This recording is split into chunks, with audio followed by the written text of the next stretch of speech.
Bonjour à tous, c'est Karen sur Cas Concret, j'espère que vous allez bien. Aujourd'hui, une petite vidéo un petit peu particulière qui va changer des vidéos que je vous fais d'habitude. Je voulais vous parler du film. Que penser de ce film Esclave viking contre Dinard d'Oleg de Normandie sur la chaîne Pagans TV. Alors je voulais vous en parler parce que ce film, j'ai remarqué après l'avoir vu qu'il avait été démonétisé. Et donc c'est pour ça que je vais m'y intéresser un petit peu plus qu'à d'autres films, parce qu'il y a forcément une raison derrière cette démonétisation et ce shadow ban. Pour ceux qui savent, vous connaissez de plus en plus cette expression. Donc effectivement, moi, mon instinct de prime abord me dit que on fait en sorte qu'une vidéo soit le moins vue possible, hein, puisqu'on sait que la démonétisation, ça va réduire la visibilité de quasiment 10 fois moins. Si un film est choisi comme ça, sans raison, par YouTube pour être démonétisé, et donc pour qu'il soit moins vu, alors que, faut être honnête, c'est pas l'intérêt de YouTube, hein. YouTube, c'est plus il a du contenu intéressant, et plus, je veux dire, si on fait le buzz avec une vidéo, et que le contenu est intéressant, bien sûr que la monétisation va rapporter aussi de l'argent à cette plateforme. Donc leur intérêt, c'est vraiment toujours de faire en sorte que justement, il y ait des films qui fassent le buzz et qui puissent du coup leur apporter aussi à eux de l'argent. Et là, c'était effectivement le cas sur ce film. Et puis d'un coup, voilà, ça s'est arrêté et ce film s'est retrouvé en fait shadowban. Voilà. Donc moi, forcément, ça m'intéresse étant donné que je suis européenne et donc forcément ça me parle. Hein, ça parle de moi, ça parle de mes ancêtres. Et donc j'ai relevé quelques points que je voulais partager avec vous. C'est ce que je pense moi de ce film, donc Esclave viking contre Dinard de la chaîne Pagans TV. Moi j'ai relevé 2-3 choses et du coup je voulais vous en faire part sur cette vidéo. Déjà, moi, si je me rappelle de l'école, on nous a jamais enseigné qu'il y avait eu de la traite des esclaves blancs. Hein, effectivement, on a toujours parlé des esclaves noirs qui ont été mis en esclavage par les blancs, ça c'est vrai, mais on nous a jamais parlé de l'esclavage des blancs. De la même façon, j'avais déjà remarqué il y a quelques années qu'on nous avait pas trop parlé des Indiens d'Amérique ou des génocides qui avaient pu avoir lieu dans divers pays. C'est vrai que l'accent est toujours mis sur l'esclavagisme du peuple noir, mais pas forcément sur les autres. Alors moi, forcément, ça me fait tiquer quand j'entends ce genre de choses, parce que je me demande toujours pourquoi on parlerait des uns plus que des autres. Alors on pourrait penser que c'est peut-être par rapport au nombre de personnes qui ont été mises en esclavage, mais quoi qu'il en soit, ça ne veut pas dire qu'il faut négliger les autres. De l'esclavage, ça reste de l'esclavage et c'est quelque chose d'horrible. Et nous avons le droit de savoir, puisque c'est notre histoire, à nous tous, peu importe nos origines, mais c'est l'histoire des peuples du monde. Donc nous devrions tous être au courant de ce genre de choses pour moi. Donc déjà, première interrogation, pourquoi est-ce qu'à l'école, on ne nous a pas parlé de cette traite des Blancs? Ce qui m'a interpellée, c'est que tout ce film est sourcé, donc parce que bon, s'il disait ça comme ça sans appui, effectivement on pourrait remettre sa parole en doute en se disant qu'il se fait des films, mais là c'est pas du tout le cas puisque tout le film est sourcé de divers historiens et donc je pense que là ça nous permet déjà de savoir que voilà, ces sources sont justes et surtout ce film va nous permettre de reconstituer un petit peu la toile de cette époque-là. Parce qu'en réalité, tout est accessible, mais on va dire qu'on nous mâche pas le boulot à nous dire, vous voyez, c'était comme ça parce que ça, voilà. Mais c'est quand même accessible, pour nous tous de savoir cette histoire, puisque ces historiens sont accessibles à nous tous. Deuxième point, donc déjà premier point, voilà, pourquoi à l'école on ne nous cite pas du tout tout cet esclavage des Blancs. Ça c'est quelque chose que j'aimerais comprendre. Et ensuite, donc dans le film, on nous parle des castrats. Alors je sais pas si vous êtes comme moi, mais tout ce que j'avais toujours entendu sur les castrats, c'est que en fait, c'était des chanteurs, voilà, qui gardaient une voix cristalline d'enfants, hein, des garçons, des enfants. Et j'ai été faire une recherche du coup sur internet pour voir ce qu'ils s'en disaient, parce qu'entre ma mémoire et la réalité, voilà. Et évidemment, je suis tombée sur Wikipédia, donc qui est quand même si parfois cette source, on le sait, peut être un peu controversée, c'est quand même une source majeure où on va y trouver beaucoup d'informations. Donc ça, on peut pas le nier. Donc j'ai été regarder ce que ça nous disait là-dessus. J'ai mes notes, hein, excusez-moi, je vérifie pour pas oublier de vous dire des choses. Et effectivement, on nous dit donc que ce sont des jeunes garçons qui ont choisi d'embrasser la religion chrétienne et qui, de ce fait, faisant vœu de chasteté, ont choisi de se séparer de leurs organes génitaux pour à la fois effectivement garder cette voix cristalline de jeunes enfants, hommes, de jeunes garçons plutôt, excusez-moi, pas des hommes du coup, de jeunes garçons, mais on ne nous parle absolument pas de tout ce qui est cité dans le film Esclave Viking contre Dinard, puisqu'il est même marqué l'inverse dans Wikipédia, il est marqué quand même que cette opération n'était pas si dangereuse que ça. Alors que quand même, aujourd'hui, je veux dire, on est en 2022, on le sait que c'est une opération extrêmement délicate et extrêmement dangereuse, et les moyens de l'époque n'étaient pas les mêmes. Et il y a aussi quelque chose qui m'a interpellée, c'est qu'on nous parle des castrats, mais on nous en parle en fait 1000 ans après. Par rapport à ce qui est marqué dans le film, nous, on en parle vers les années 1700, 1800, voilà, des choses comme ça, mais 1000 ans après. Alors du coup, on a totalement occulté le fait qu'il y ait pu avoir des castrats 1000 ans avant, et on nous parle que de ceux, voilà, donc ça date de 300 ans, hein, voilà, ce dont on nous parle maximum, mais on nous parle pas de ceux d'il y a 1300 ans, quoi. Donc ça, c'est pareil, ça m'interpelle, et je trouve que cette version de justifier, enfin ce mensonge sur le nombre de morts par rapport à cette opération, il est quand même bizarre, quoi. Voilà, on sait que c'est une opération délicate encore aujourd'hui avec nos moyens. Sur Wikipédia, c'est marqué qu'on les endormait à l'opium, donc je n'ose imaginer comment c'était 1000 ans avant, hein, pour vous dire, hein. Donc forcément, il y a des blancs là-dedans qui ne me paraissent pas extrêmement logiques. Donc ça, c'était pour le point suivant. Et du coup, ce qui m'amène, pour le point précédent, pardon, ce qui m'amène au point suivant, c'est qu'il y a un thème quand même qui est abordé dans ce film et qui est quand même majeur et qui est extrêmement horrible. Alors, on ne nous cache jamais les détails, hein, des horreurs de notre histoire pour nous dire que nos ancêtres étaient des horribles bonhommes ou bonnes femmes qui se décapitaient les uns les autres et tout. On nous cache jamais les détails. Et là, pourtant, c'est vrai que dans ce film, il a été un petit peu, j'allais dire, il a pris des gants, peut-être pour pas se faire censurer, mais il a pris des gants parce qu'il y a quand même un thème qui est abordé par rapport à l'esclavage donc des femmes et des enfants, puisque les hommes, la plupart, enfin tous même, ils étaient tués, hein. Donc on récupérait les femmes et les enfants. Et ça fait quand même, ils servaient d'esclaves pour la traite d'esclaves, mais n'oublions pas d'esclaves sexuels. Donc, sur les femmes, j'allais vous dire, c'est pas nouveau, hein, on est habitué en tant que femme à entendre ce genre de choses, c'est horrible, c'est clair, ça ne devrait même pas exister, et on fait tout pour que ça n'existe pas, mais les enfants, c'est pire. Donc là, j'aimerais vraiment vous faire réaliser qu'en fait, nous avons été esclavagés, mais pas seulement pour nous utiliser, pour travailler ou pour ce genre de choses, aussi en tant qu'esclaves sexuels. Donc, ce ne sont que des mots, mais la portée, elle est énorme. Réalisez ce que ça vous ferait à vous, par exemple, on vous récupère, donc votre mari, il se fait trucider, et vous, on vous récupère avec vos enfants, filles et garçons. On va prendre votre garçon, on va le castrer, si avec un peu de chance, il survit, et encore, est-ce que c'est de la chance, il survit.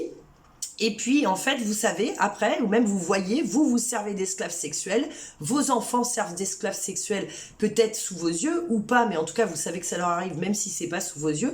Enfin, c'est vraiment des choses qui sont assez horribles et qui font partie de notre histoire. Donc, je pense qu'effectivement, il a peut-être pas développé dans ce film à ce point-là pour éviter la censure, parce que c'est difficile de parler de ce genre de sujet, parce que oui, c'est ce qu'on appelle de PEDO, vous connaissez la suite, de la PE, voilà. Et on en parle de plus en plus, c'est un sujet qui est vraiment en train de revenir là depuis des années, finalement qui ne s'est jamais arrêté, quoi, qui ne s'est jamais arrêté, mais là, c'est vraiment, c'était en bande organisée, quoi, c'est-à-dire que c'était tout un système qui mettait en esclavage ces gens, ces femmes, ces enfants, et j'aimerais vraiment qu'on réalise la portée de tout ça. En plus, on nous explique donc qu'ils transitaient par la France et par l'Espagne avant de se retrouver dans les pays islamiques. Donc c'est pareil, pourquoi ce silence dans nos cours d'histoire? Pourquoi on nous dit pas que nous, quand même, la France, on a été un pays, donc on parle de la France et l'Espagne, on parle pas d'autres pays, hein. Ce film pourra dire ils ont transité via la Suisse et l'Italie. Non, là on nous dit via la France et l'Espagne. Je suis française, je n'ai jamais entendu parler de ça. Comment ça se fait? Encore une fois, pourquoi ce silence? Moi, je me dis, on nous a volé tout un pan de notre histoire. Bon, vous le savez, l'histoire est écrite par les vainqueurs, donc ils peuvent bien écrire ce qu'ils veulent, hein. Dans les guerres, quand il y a des guerres et quand il y a des clans qui s'affrontent, bah, si c'est un clan qui raconte, ça va être eux les gentils et l'autre clan le méchant. Et puis quand c'est l'autre clan qui raconte, bah, ça va être aussi eux les gentils et l'autre clan le méchant. Donc en fait, c'est toujours pareil, ça dépend toujours du point de vue de celui qui va raconter l'histoire. Et on va dire forcément que c'est l'autre le méchant. Bon, ça, c'est un peu de la logique du bon sens. Je pense que vous l'aviez déjà deviné. Enfin, j'espère en tout cas. Mais si c'est pas le cas, voilà. Et là, on nous dit aussi dans ce film que l'Europe n'avait rien à vendre, que l'Europe n'avait plus d'or, donc toute l'Europe, hein, y compris la France, mais que la seule chose qu'on avait, bah, finalement, c'était des êtres humains. Et donc, c'est pour ça qu'ils se sont mis à vendre des êtres humains, parce que bien sûr, ça coûte très très cher de vendre un être humain, encore bien plus que ce que peut être vendu, voilà, de l'or ou ce genre de choses. Enfin, vous me direz, on payait avec l'or à l'époque. Excusez-moi pour cette erreur dans le choix de mes mots. Mais voyez, par rapport à d'autres ressources, voilà, l'être humain, quand même, c'est une ressource qui est quand même... c'est pas un truc qu'on prend dans un coin et qu'on laisse, et puis effectivement, avec lequel on peut échanger. Non, il peut travailler, il peut rapporter de la valeur ajoutée, il peut faire plein de choses, il peut, voilà, servir d'esclave, comme on disait, pour faire plein de choses, esclave que ce soit pour la maison ou sexuelle ou les deux, hein, pourquoi pas, parce que c'était certainement ce qui se passait à l'époque. Le point suivant qui m'a interpellée et qui est vraiment, je trouve, incroyable, parce que c'est une preuve indéniable de ce qui se passait à l'époque, c'est la monnaie de Offa de Mercie. Donc c'est quand même une pièce d'or, donc qui vient d'Angleterre, du royaume d'Angleterre, et qui est écrit en arabe. Alors, les Anglais étaient chrétiens, et effectivement, écrit en arabe, où en plus, Allah est cité. Donc là, effectivement, moi, par rapport à ma logique, bon, il l'explique bien dans le film, hein, il dit que c'est parce qu'on ne connaît pas, en fait, les religions monothéistes. Bah écoutez, je suis la première, du coup, je les connaissais pas, puisque effectivement, pour moi, les chrétiens et les musulmans, on va plutôt aujourd'hui nous les mettre en opposition dans notre société, plutôt que de dire que c'était des peuples qui commerçaient les uns avec les autres, et puis qui s'échangeaient des choses. Alors que cette pièce, c'est-à-dire qu'il ne s'agit pas en plus d'une ligne dans un livre, il s'agit vraiment d'une monnaie frappée. Donc je veux dire, ça a été réfléchi. Il y a quelque chose derrière. C'est du lourd de la monnaie qui a été frappée. Ça se fait pas comme ça pour rien. Donc notre raisonnement habituel, effectivement, de cette scission entre l'islam et la chrétienté, et ben là, il est plus valable. Puisqu'on voit que du coup, ils étaient comme ça, au moins dans le commerce. Mais en tout cas, le commerce représentait un intérêt suffisamment grand pour qu'ils puissent frapper cette monnaie, et j'allais dire, et ce qui prouve qu'ils se respectent quand même, faut pas l'oublier, hein. Aujourd'hui, même si on va dire qu'on est tolérant envers les religions, on a quand même plein de problèmes qui se passent en France avec les religions, où justement on va dire, ah oui, non mais vous êtes là, mais par contre on veut pas que vous fassiez ça, on veut pas que vous fassiez ça, et du coup, ou eux, on va aussi ne pas aller dans leur propre culture, et ça nous dérange pas du tout de le faire aujourd'hui. Bah pourtant, à l'époque, vous voyez que c'était pas le cas, puisque jusque dans la monnaie, où ça parle, où il parle d'Allah, et c'était fait. Donc on voit bien qu'il y avait un rapport différent entre ces deux religions qui effectivement pourrait penser qu'elles s'entendaient extrêmement bien. Donc on l'a prouvé au moins sur le commerce, mais pourquoi pas sur beaucoup plus. Donc c'est vraiment une preuve indéniable qu'ils n'étaient pas si séparés que ça, et que effectivement, comme c'est précisé dans le film, vu que il n'y a qu'un seul Dieu pour eux, les religions monothéistes, eh bien, c'est le même Dieu, même s'il ne lui donne pas le même nom. Mais aujourd'hui, on a passé un autre cap, on est quand même sur autre chose. Donc, on voit une évolution aussi.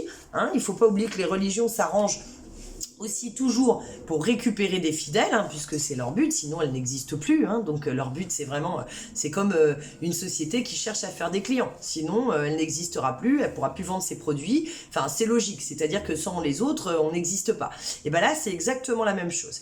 Donc, moi, j'aimerais comprendre pourquoi on nous cache tout ça. Est-ce que peut-être, je cherche des prétextes. Hein. Est-ce que c'est par honte, voilà, honte de nos ancêtres? Mais pourtant non, parce qu'on nous dit plein de choses horribles sur nos ancêtres qu'on ne nous cache pas. On nous parle de leurs conditions d'hygiène, en nous disant qu'ils étaient des gros porcs, dégueulasses. Enfin, on se prive pas de nous dire à quel point ils n'étaient à ce point-là, ils étaient à ce point-là horribles ou cochons, ou enfin cochons dans le sens sale, ou ce genre de choses. Et moi, donc, encore une fois, ça interpelle mon bon sens. Je me dis, pourquoi on essaie de me faire prendre telle version, alors qu'en fait, quand je creuse un peu, cette version-là n'est pas normale. Donc j'ai trouvé ça très intéressant durant ce film, parce que du coup, ça éveille chez moi des questionnements qui sont intéressants, parce que, donc je vais y venir à la fin aussi pourquoi, parce que ces questionnements vont nous permettre de savoir, pourquoi c'est important de savoir qui on est, si vous voulez. C'est important de savoir qui on est, parce que quelque part, même si c'est inconscient chez nous, on se repose toujours sur nos ancêtres. C'est-à-dire que si mon père ou ma mère était un meurtrier en série, j'irais peut-être pas le crier sur tous les toits. Parce que du coup, forcément, les gens me regarderaient en me disant « Ah, c'est horrible, son père était un meurtrier en série, comment ça se fait? Puis elle est peut-être pareille, c'est dans les gènes, etc. » Donc voilà, c'est le genre de choses qu'on va taire parce qu'on a honte de vouloir dire cela. Mais aujourd'hui, vous le savez, nous sommes dans une nouvelle ère, le monde est en train de basculer, et aujourd'hui, moi, de par mon métier, donc vous le savez, je ne fais pas, pour ceux qui connaissent ma chaîne, et pour ceux qui ne connaissent pas, je ne fais pas ce genre de vidéos d'habitude. Moi, je suis énergéticienne, donc je suis coach de vie 5D, et chercheuse de vérité d'une manière générale, que ce soit la vérité par rapport à notre pouvoir personnel en tant qu'être humain, ou la vérité dans l'histoire, parce que l'histoire c'est un sujet qui me passionne d'une manière générale. Alors pas quand j'étais jeune, mais depuis pas mal d'années maintenant, oui. Et aujourd'hui, l'approche que j'ai dans cette quête de vérité, c'est parce que en fait, si on ne sait pas d'où on vient, et si on ne connaît pas nos vraies racines, eh bien on ne pourra pas aller vers notre futur en étant fier de qui nous sommes ou pas, ou même si on n'est pas fier de qui nous sommes par rapport à un ancêtre à nous qui aurait fait du mal, eh bien écoutez, on peut quand même, nous, énergétiquement, transmuter tout cela.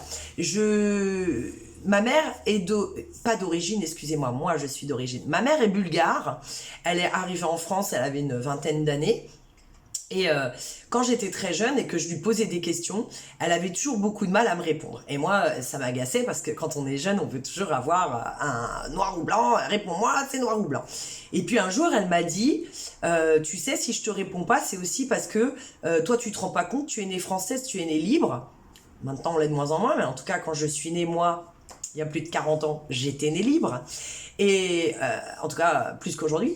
Et ma mère me disait que elle, si vous voulez, elle n'avait pas le droit d'avoir d'opinion, en ce sens où ça pouvait la mettre en danger d'avoir une opinion, parce qu'elle savait jamais à qui elle exprimait son opinion, et que si par exemple cette personne était plus puissante qu'elle, etc., ben, ça pouvait lui faire des problèmes. Alors pour mémoire, à l'époque où ma mère est née en Bulgarie, donc elle crevait la dalle, il y avait le couvre-feu tous les soirs, les militaires qui passaient voir dans les maisons, ça vous rappelle des trucs le couvre-feu, les militaires qui passaient voir dans les maisons si tous les gens étaient bien là, etc., voilà, mais c'était vraiment...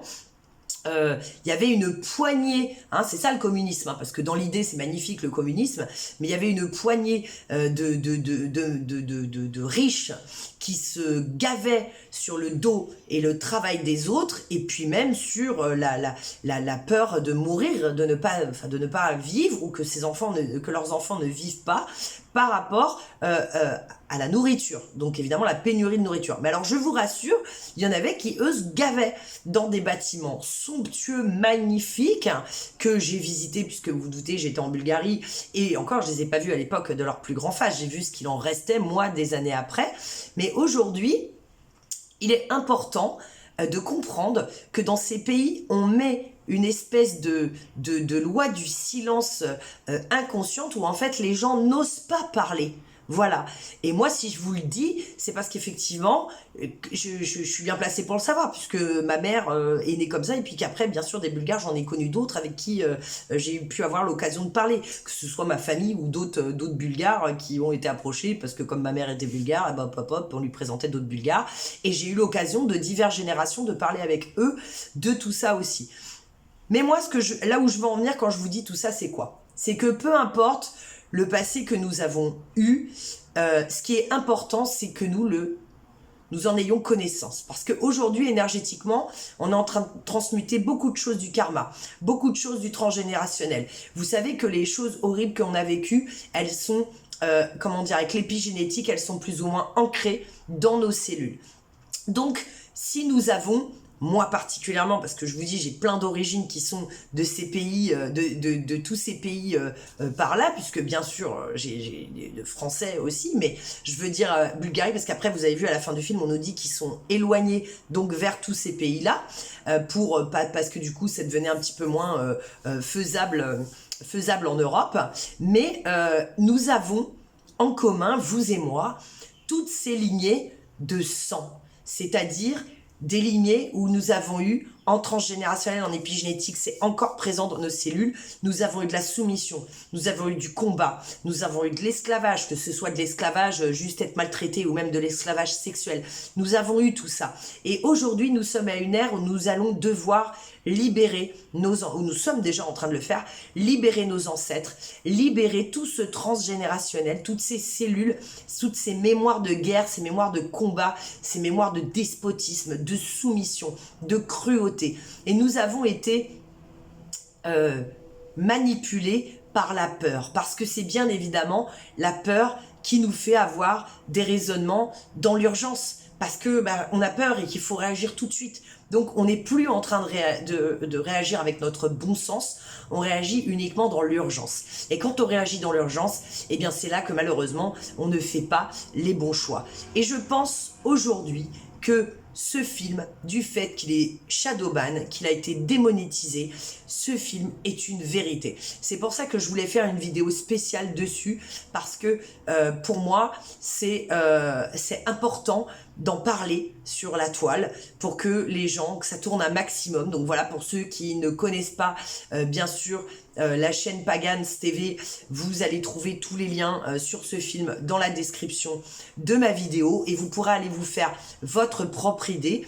Ce que je vous demande, c'est que bien sûr, maintenant que je vous ai expliqué moi, mon point de vue, comme ça vous allez pouvoir l'aborder avec divers points de vue, et ça je trouve ça plutôt sympa. Je tiens à signaler aussi que dans ce film, moi, j'ai fait une voix off, mais en fait, j'étais comme vous. Ce film, je ne l'ai pas vu jusqu'à sa sortie. Quand j'ai fait les voix off, j'ai reçu du texte, c'était des citations d'historiens, et j'ai répété les citations d'historiens. Donc ce sont des sources officielles, et j'ai découvert en fait toute la trame, et là où voulait en venir en fait Oleg de Normandie, lorsque j'ai découvert ce film comme vous. C'est la raison pour laquelle j'ai voulu vous faire un petit débunkage à ma façon. Je suis pas du tout professionnelle pour faire ça, mais à ma façon, parce que voilà, quand j'ai vu que ce film était démonétisé, je me suis dit c'est pas normal. Comme d'habitude, à chaque fois les vérités dérangent, donc ben, je vais en parler parce qu'il faut que les gens sachent. Donc que vous connaissiez ma chaîne ou pas, voilà, j'espère que vous irez voir ce film. Si vous êtes nouveau et que vous tombez sur cette vidéo, ben, je vous invite aussi bien sûr à aller visiter mon site casconcret.com. Vous allez voir, ça n'a rien à voir avec l'histoire. Mais je vous dis, on a une époque où on est en train d'éradiquer le karma, donc on est en train d'éradiquer le transgénérationnel. Donc il y a plein de choses qu'il faut qu'on réalise parce que la vérité nous libérera. Quand on réalise quelque chose, si vous voulez, dans notre être, énergétiquement, on le libère, on le rend à la terre, elle le transmute pour nous, et après on va éradiquer tout ce karma, encore une fois, de souffrance, de soumission, d'horreur, de cruauté, de barbarie, toutes ces choses-là. Mais si on n'a pas accès à ces informations, on ne peut pas l'éradiquer. Et parfois, le simple fait de les entendre nous permet d'éradiquer ce karma. C'est pour ça que je pense qu'il est important pour tout le monde d'aller voir ce film, que vous y croyez ou non, c'est pas grave, mais allez voir, informez-vous. Ce qui est important, c'est de vous informer, parce qu'en vous informant, même en énergétique à l'intérieur de vous, pour vos lignées, pour vous-même, vous allez libérer vos lignées, libérer le transgénérationnel, libérer l'épigénétique qui est à l'intérieur de vous. Et ça, c'est très important, puisque nous sommes en train de devenir des nouveaux êtres humains, une nouvelle race, j'ai envie de dire, une nouvelle race d'êtres humains, même si on restera des humains, mais un être humain qui va avoir accès à ses capacités, choses desquelles nous étions coupés depuis des années. Et la vibration de la Terre et toute la danse des planètes aujourd'hui et des énergies, on sait que la pleine lune nous influence, mais alors on parle que de la pleine lune. Imaginez ce que c'est pour les autres planètes qui sont bien plus puissantes que la pleine lune, qui n'est qu'un tout petit satellite de la Terre. Voilà, je vous embrasse. Merci aux personnes qui me font des dons et qui m'aident à faire vivre cette chaîne, et bien sûr aux personnes qui me commandent des produits. Et d'ailleurs, c'est l'anniversaire de ma chaîne, c'est les 2 ans, donc je vous invite à aller regarder. Il y a un petit cadeau spécial pour les 2 ans de ma chaîne. Je vous embrasse, prenez soin de vous. J'espère que cette vidéo vous aura plu, excusez-moi. À bientôt, bye bye.